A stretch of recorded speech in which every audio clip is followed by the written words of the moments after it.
சும்மா எதுக்கு எடுத்தாலும் ஒரு ரீல்ஸ் பார்க்குறதுக்கோ இல்லை ஒரு பாட்டு கேட்குறதுக்கோ நான் இந்த இயர்பாட்ஸ் யூஸ் பண்ண மாட்டேன்.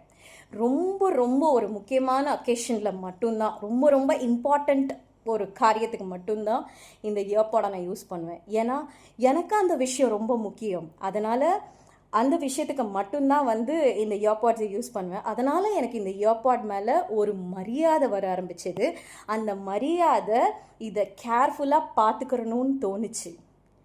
இது மிஸ் ஆயிடுச்சு அப்படின்னா தேடுவேன். நான் அதை கண்டுபிடிச்சி அதை கிடைக்கிற வரைக்கும் அதை தேடிட்டே இருப்பேன். கிடைச்சதுக்கப்புறம்தான் அப்பாடா கிடச்சிருச்சு அப்படிங்கிற ஒரு மன நிறைவு எனக்கு கிடைக்கும். பிகாஸ் அந்த அளவுக்கு இந்த இயர்பாடை என்ன சொல்கிறது, இது மேலே எனக்கு ஒரு மரியாதை, தனி மரியாதை வந்துருச்சு. அதனால் இது ரொம்ப கேர்ஃபுல்லாக ப்ரொடெக்ட் பண்ண ஆரம்பிச்சிட்டேன். இது ஏன் சொல்கிறேன்னு நினைக்கிறீங்களா?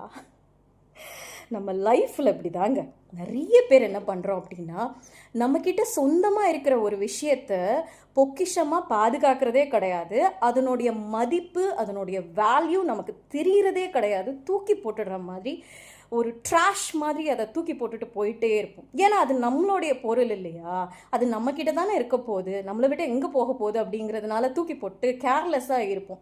ஆனால் அதுவே